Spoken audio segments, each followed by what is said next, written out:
사랑하는 성서의 땅을 가다 시청자 여러분 안녕하십니까?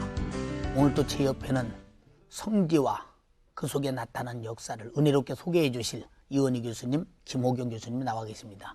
오늘 두 교수님 나와 주셔서 감사합니다.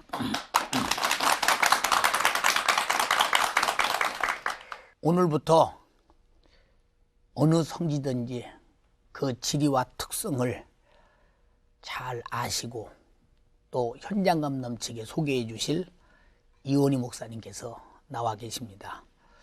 이 목사님께서는 우리 국내에서 성지 탐사에 몇 명 안 되는 아주 유명한 전문가입니다. 그래서 더욱 성지에 대한 기대가 커집니다. 우리 방송에도 124회에서 한 5회 정도 나오셔서 은혜로운 말씀을 해준 기억도 납니다. 이렇게 바쁘신 중에서도 와주셔서 좋은 말씀 많이 기대합니다. 앞으로 진행하실 성소에 대한, 성지에 대한 소개 그리고 방향을 좀 말씀해 주시겠어요? 예, 성경에 나타난 그러한 여러 가지 사건이 일어난 장소들은 일반 성도님들에게는 상당히 생소한 지역들이 상당히 많습니다. 앞으로 그러한 장소에 대한 소개와 어떤 이러한 사건들, 또 오늘날 그러한 지역은 어떠한 유적들이 있는지 이러한 말씀으로 드리도록 그렇게 하겠습니다. 오늘 교수님 말씀만 들어도 지금 진행된 바울이 거쳐간 성지들, 그 성지의 탐사 여행이 많은 은혜가 되고 또 많이 발견들이라 생각되면서 기대가 찹니다. 오늘 함께 하실 곳은 바울의 첫 전도지 구브로입니다. 가보시겠습니다.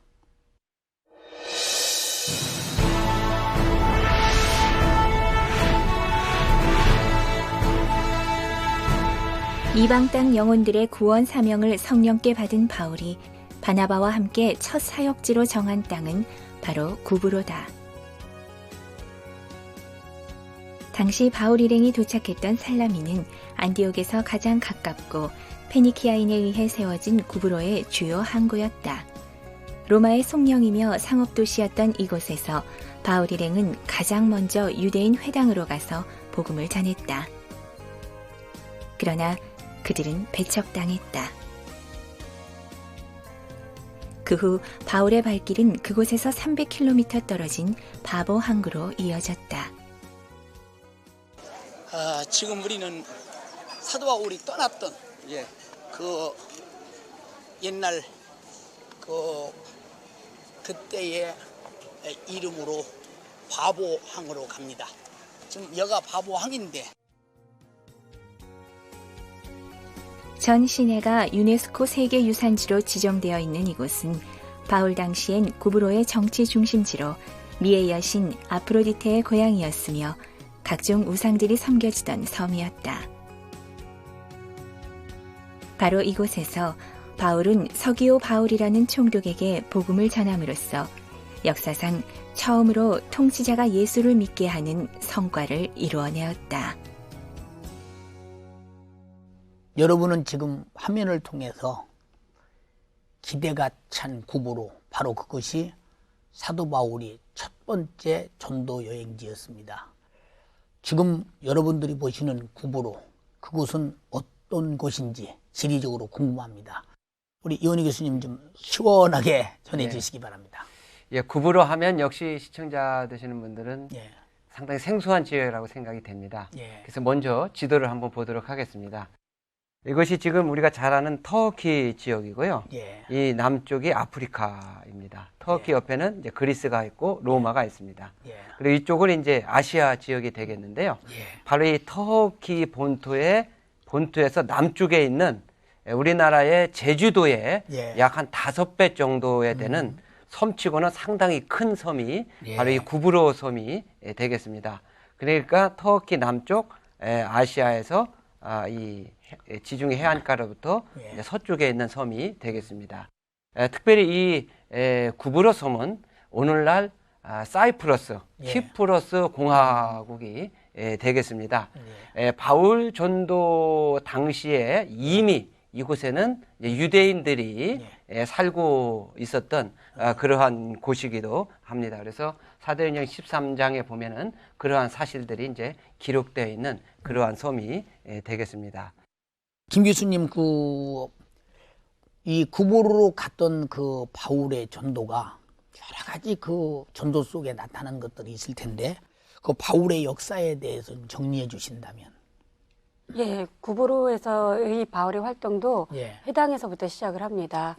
이제 그런데 여기서 특이한 것은 구보로에서 바울은 유대인 거짓 선지자인 그 바예수라고 하는 사람을 만납니다. 당시에 이 사람은 이제 마술사의 이제 그런 역할을 했었었는데 이 사람과 함께 있던 총독 서기오 바울을 만나는 것도 구보로에서의 활동에서 굉장히 중요한 역할을 합니다. 이제 총독 서기오 바울은 굉장히 지혜 있는 사람이라고 성경에서 표현하고 있고, 그래서 바울에게 주의 말씀을 듣기를 원했습니다. 그러나 바예수가 총독이 바울의 복음을 듣는 것들을 방해하고 이 때문에 바울은 이 바예수에게 하나님의 능력을 통해서 잠시 소병으로 만드는 그런 일들을 합니다. 그리고 이러한 모든 것들이 합쳐져서 결국은 총독이 복음을 믿게 되는 이야기가 구브로에서의 활동에 굉장히 중요한 측면이라고 할 수가 있습니다. 오늘 교수님 말씀 이렇게 들어보니까 바울이 사실 구브로에서 많은 일을 행했다고 생각이 됩니다. 근데 구브로 총독 그 서기오는 사실 구브로 왕이거든요. 참 왕이라고 하는 것은 조선 500년 역사를 살아봤지만 얼마나 사실 그 대단한 존재입니까? 그런 그 신분을 가진 높으신 분이 이방인인, 사실 아무리 똑똑하고 잘났어도 이방인은 어디 와서도 자기 신분을 드러내거나 그래봤자 무슨 의미가 없거든요. 그런데 그 이방인 바울이 어떻게 참 서기오를 대면할 수 있었는지 그것도 많이 궁금하거든요. 네, 사실은 그런 자세한 정황을 저희가 알기가 그렇게 쉽지는 않습니다. 사도행전에서는 그 바예수라는 마술사가 서기오 총독과 함께 있었다, 이런 표현들이 나옵니다. 근데 바예수라는 사람은 이미 유대인이었다고 이제 이야기가 나오기 때문에 아마도 이 유대인 마술사를 통해서 바울이 서기오 총독하고 만날 수 있는 계기가 되지 않았을까, 이렇게 생각을 합니다. 당시는 더군다나 다신교 사회였기 때문에 비록 유대인과 같은 그런 이방인이라고 하더라도 종교에 관심이 있었던 사람이라면은 새로운 종교에 대한 이야기를 듣고 싶어 했을 것이고, 그러한 것들이 이제 바울을 만나서 복음을 들을 수 있는 계기가 되지 않았을까, 이렇게 생각을 합니다. 그러니까 그만큼 그 총독이 마술사 바예수를 의지하고 아마 그를 신뢰했기 때문에 아마 그렇게 바울이 총독을 만날 수 있지 않았나, 이런 생각이 이렇게 들거든요. 우리가 그 구보로를 이렇게 가보면서 청정해역부터 또 하나님의 역사하신 바울의 발자취, 여러 모습을 보면서 많은 감동이 되었습니다. 또 하나, 기독교인들이 카타콤과 같이 어려울 때 숨기도 하고 피신처로 삼았다고도 하는 왕들의 무덤이 있습니다. 아주 바닷가에 너무 아주 자리를 잘 잡고 있었습니다. 그곳으로 한번 가보시겠습니다.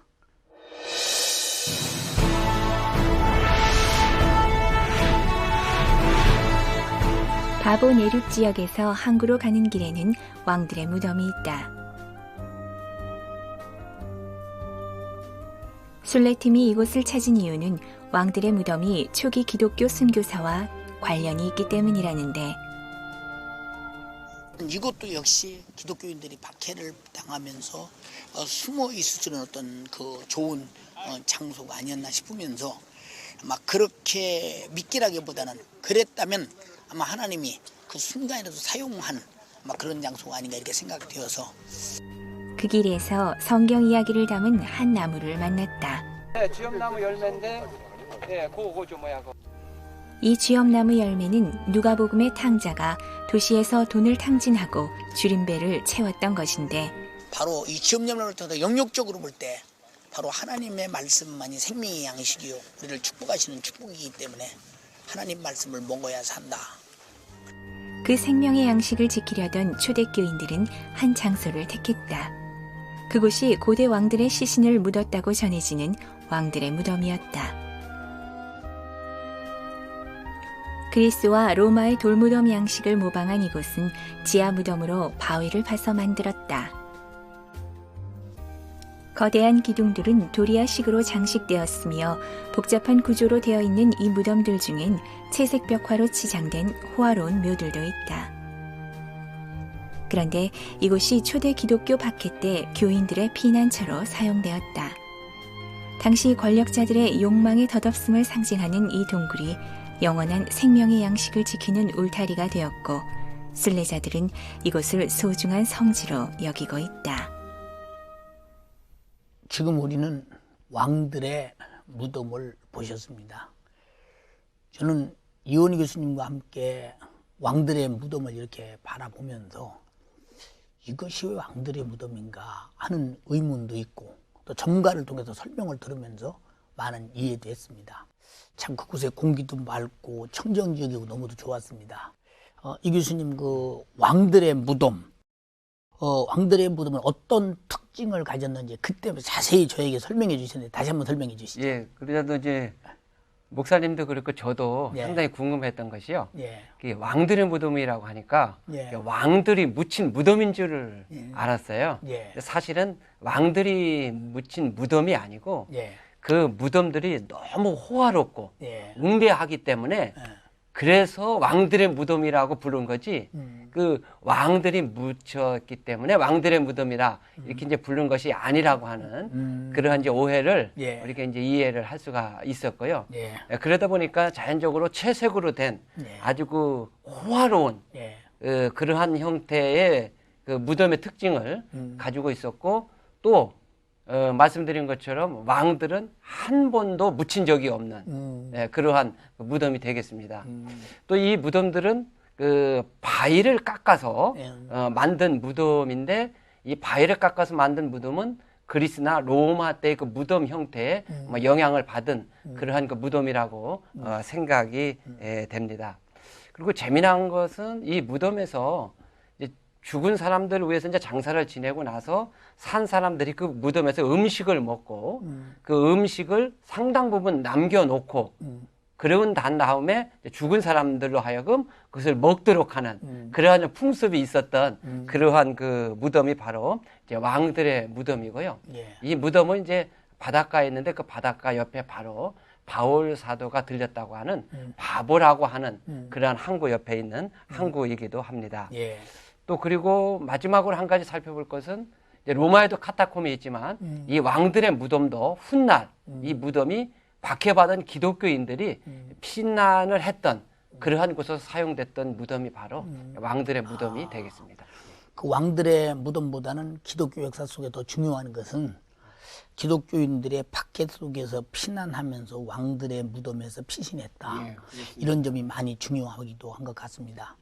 사실 지금 교수님 말씀대로 그 무덤은 호화롭고 왕들이나 이런 무덤을 갖는 시대에 그런 무덤을 가졌다는 것은 아주 그만큼 뭐 사회적으로나 경제적으로나 부한 사람들, 부귀영화를 누린 사람들이겠죠. 그러니까 아마 그 지역 사람들이 그때는 왕들이라는 무덤을 가졌는데 그러다 보니까 아마 왕들의 무덤이 된 것 같습니다. 사실 아까 돌을 깎아서 무덤을 만들었다고 말씀하셨는데 저도 일하는 가서 바사 역사가 모든 왕들을 산에 돌을 깎아서 무덤으로 이렇게 만든 상황을 바라보면서 저쪽 중동 지역은 아마 무덤들이 돌을 깎아서 이렇게 돌 속에다가 안장하는 그런 형태의 무덤이 있구나 하는 것을 보면서 많은 것을 느끼기도 했습니다. 김 교수님, 그 구부로 총독의 회심, 사실 어떻게 보면 왕의 회심이라는 것은 그 지역의 회심이나 그 나라의 회심이라도 과언이 아니거든요. 그런 바울의 전도를 통해서 뭐 분명히 그 왕 총독이 변화가 됐다면 아마 구부로도 어떤 변화가 있지 않겠나 싶어서 변화에 대해서 좀 말씀해 주시겠어요? 사도행전은 구부로에서의 바울의 활동을 매우 성공적으로 이야기하고 있습니다. 예. 이런 성공적인 면은 두 가지 점으로 이제 요약해서 말씀을 드릴 수가 있는데 첫 번째는 구부로에서 하나님의 능력을 바울이 확실히 보여주었다고 하는 것입니다. 예. 특히 이제 이방 신들과의 관계 속에서 여러 그 신들의 다양한 능력들이 있는데 바울이 이곳에서 기적을 행함으로써 하나님의 능력이 다른 여타의 신들보다 훨씬 더 우월하구나 하는 것들을 눈으로 보여주는 것, 이런 것들이 이제 상당히 중요한 역할을 합니다. 그리고 결국은 이것이 이제 두 번째 요소라고 할 수 있는 총독의 회심으로 연결이 됩니다. 근데 특히 지금 목사님 말씀하신 것처럼 총독이라고 하는 것은 그 지역에서 굉장히 우월한 위치에 있었기 때문에 이러한 사람들이 복음을 믿는다, 새로운 신앙을 갖는다라고 하는 것은 단지 한 사람의 변화만을 뜻하는 것이 아니라 그 보이지 않는 많은 변화들을 함께 이끌어오는 그런 이제 요소로 작용을 합니다. 그래서 사도행전은 단지 총독이 주의 말씀을 믿었다 이렇게만 기록을 하고 있지만 아마도 이것은 구브로에 굉장히 많은 변화들을 일으켰을 것이고 사람들로 하여금 도대체 그 바울이 이야기하고 있는 하나님이 누구인가에 대한 관심과 호기심을 충분히 불러일으키고 그리고 더욱이 그 총독에게 속했던 사람들이 하나님의 말씀으로 돌아오게 하는 데 있어서 굉장히 중요한 역할을 했을 것이다 이렇게 생각을 합니다. 이 교수님 지금 말을 바꿔서 구브로에 가면 바나바의 무덤이 이렇게 있습니다. 아까도 언급하셨습니다마는 왜 바나바의 무덤이 이 구브로에 와 있게 되는지 그 점에 대해서 참 바나바의 무덤을 가본 사람들은 설명을 듣지 못하면 궁금하거든요. 또 갈 사람도 그렇고요. 좀 소개해 주시기 바랍니다. 예, 앞서 말씀드린 대로 이 구브로의 살람미는 바나바의 고향입니다. 사도행전 4장 36절에 보면 이런 말씀이 있습니다. 구브로에서 난 레이족 사람이 있으니 이름은 요셉이라 사도들이 일컬어 바나바라 하니. 그러니까 구브로의 살람미는 바나바의 고향인 것을 성경에서 말씀하고 있습니다. 훗날 이 바나바는 자기의 고향에서 복음을 전하다가 73년경에 유대인들에 의해서 바닷가에서 돌에 맞아 죽게 됩니다. 그리고 나서 그 이튿날 이 시체를 묶어서 바다에다가 수장을 하려고 하고 그들은 돌아갑니다. 이것을 바나바의 제자들이 알고 그 무덤을 가지고 오늘날 살람미스에 있는 그 바나바의 무덤의 장소에다가 몰래 안치를 시키게 돼요. 그리고 나서 이 장소가 훗날 이제 기독교 성지로 선포가 되고 그리고 오늘날에는 바로 이 바나바의 무덤의 장소로서 이렇게 외형의 건물이 세워지기도 하게 됩니다. 그렇구만요. 사실 이 바나바가 없었으면 사도 바울의 후견, 사실 그 아까 말씀 주신 대로 바나바는 안디옥 교회에서 사실 그때만 해도 대단한 그 영향력을 가지고 주의 일을 진두지휘했던 그런 지휘자였었는데 사실 그 바울을 앞세우면서 선교를 내보내는 바나바의 역사를 보면 참 바나바가 존경스럽다 이런 생각을 들면서 우리 한국교회도 바나바와 같은 그런 훌륭한 지도자들이 있어서 성장하는 후배들을 잘 키워서 더 큰 하나님의 일꾼으로 만드는 일에 전력을 다해야만이 한국교회가 발전이 있다 이렇게 생각하면서 많은 감동이 되기도 합니다. 김 교수님 다시 이제 그 바울 쪽으로 돌아와서요. 이 구브로에서 바울의 사역을 통해서 알 수 있는 바울의 선교 사역은 사실 참 아까 말씀 주신 대로 많은 것을 이제 알게 되는데 아마 평가를 하신다면 교수님께서 좀 평가해 주시겠어요? 제가 보기에 바울의 사역은 상당히 공격적이었다 이렇게 생각이 듭니다. 왜냐하면 이방 세계에 들어가서 이방 사람들에게 복음을 전하는데 물론 이제 그 사이에 여러 가지 일들이 있었겠지만 사도행전에서는 바울이 그 구브로에서 그 마술사를 만난 그런 이야기를 하고 있습니다. 그리고 그 마술사와 아주 그 1대1로 대면하는 모습들을 보여줍니다. 이것은 바울이 이방 세계의 그 종교의 아주 그 전선에 있는 사람들과 만나는 모습들을 우리에게 보여주는 것이고 이러한 상황 속에서 그를 비난하기도 하고 또 그에게 하나님의 능력을 보여주기도 하고 이러한 모든 다양한 방법들을 통해서 자신의 복음이 어떠한 특성을 가지고 있는지 하는 것들을 아주 분명하게 드러내줍니다. 이러한 면에서 저는 바울이 선교를 할 적에 상당히 적극적으로 공격적으로 그리고 또 자기가 어떠한 상황에서 어떠한 적과 마주칠지를 알고 그런 것들을 미리 대비한 그러한 사람이 아니었나 이렇게 생각을 합니다. 그런데 실질적으로 이제 바울이 이렇게 적극적으로 공격적인 그런 그 선교를 할 수 있었던 것은 제가 생각하기에는 바울이 늘 하나님이 자기와 함께 하신다와 같은 그 확신이 있었기 때문이 아닐까 이렇게 생각을 하게 됩니다. 왜냐하면 말씀을 전하고 능력을 행하고 할 적에 이것을 통해서 바울의 개인의 능력이 아니라 하나님의 능력이 나타난다라고 하는 확신이 있었기 때문에 바울이 이렇게 할 수 있었다면 오늘날도 우리가 선교를 생각하면서 염두에 두어야 될 것은 늘 하나님의 능력이 내 안에서 어떻게 나타나는가, 또 내가 하나님과 어떻게 동행할 것인가, 이러한 것들이 굉장히 중요한 요소가 아닐까 이렇게 생각을 합니다. 오늘 교수님 이렇게 말씀 들으면서 우리 한국교회나 또 수많은 파송된 선교사들, 그들이 바울이 했던 선교를 그대로 재현한다면 어디를 가든지 하나님의 계심을 이적적으로 나타내서 이분이 누구냐? 너를 구원하신 하나님이시다. 이렇게 말할 때 누가 그 체험 속에서 믿지 않을 자가 있으랴 이렇게 생각이 되면서 우리가 전도 전략이나 선교 전략이나 목회 전략을 그 바울이 하나님을 신뢰하고 하나님께서 사용하시는 역사 속에서 나타난 능력, 그런 것들이 교회 안에 꼭 있어야 되겠고, 또 파송되는 선교사들에게 꼭 있어야 되겠고, 전도자들에게 꼭 있어야 되겠다 하는 것을 느끼면서 바로 그렇게 전도 전략은 그런 꼭 능력이 따라야 된다 하는 점에서 참 좋은 평가를 해 주셨습니다. 오늘 두 분 그 교수님의 말씀을 이렇게 들으면서 많은 시청자들과 또는 우리 방청객들 중에서 그래도 알고 싶은 질문이 있을 것입니다. 방청객의 질문을 받아보시겠습니다. 이 목사님께 여쭤보겠습니다. 바나바와 바울은 배를 타고 구브로의 살라미로 왔는데 왜 바보로 갈 때는 배를 타지 않고 성 가운데 육지로 가는지, 그런 차이가 나는지 궁금합니다.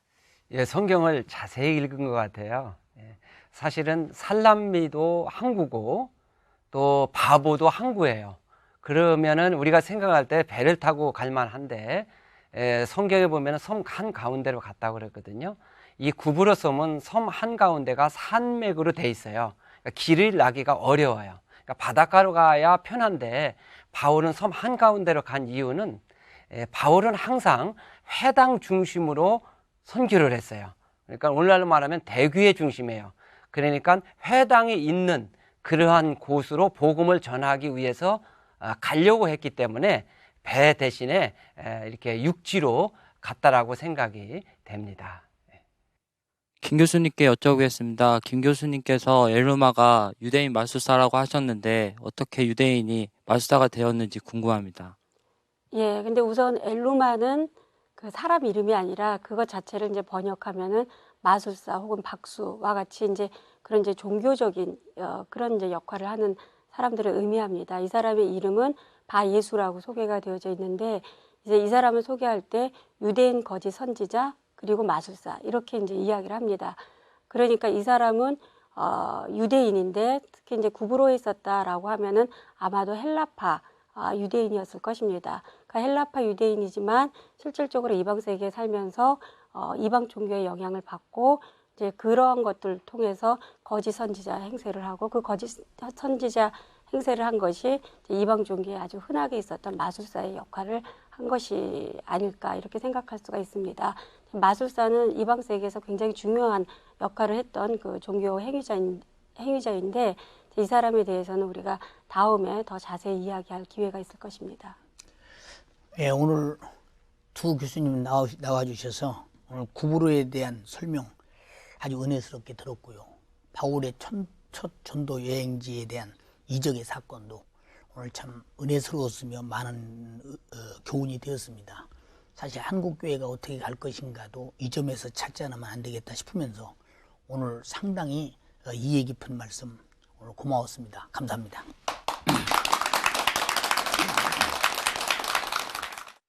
오늘날 우리의 목회도 또 전도도 선교도 국내외에서 어디를 가든지 예수 그리스도 하나님을 말씀할 때는 이분이 하나님이다, 이분을 보여드리는 것이 바로 능력이요 이적입니다. 그런 바울이 믿었다라고 하는 믿음은 우리가 교회 다닌다는 그런 의미가 아니라 하나님이 나와 함께 계시다. 아까 교수님 말씀대로 주님이 나와 함께 계셔서 이적을 나타낼 것이다. 나를 사용하신다. 그런 확실한 믿음으로 사용되어진다면 우리에게도 그런 이적은 언제나 있다고 생각합니다. 우리 사랑하는 시청자 여러분, 우리가 바로 바울 같은 믿음으로 밖에 나가 부지런히 전도해서 하나님의 살아계심을 보여서 이방 종교와 같은 기독교가 아니라 하나님의 역사하시는 현재성을 보여주는 능력 있는 생명 있는 기독교를 우리는 확실히 보여줘야 되겠습니다. 다음 시간에 또 뵙겠습니다. 감사합니다.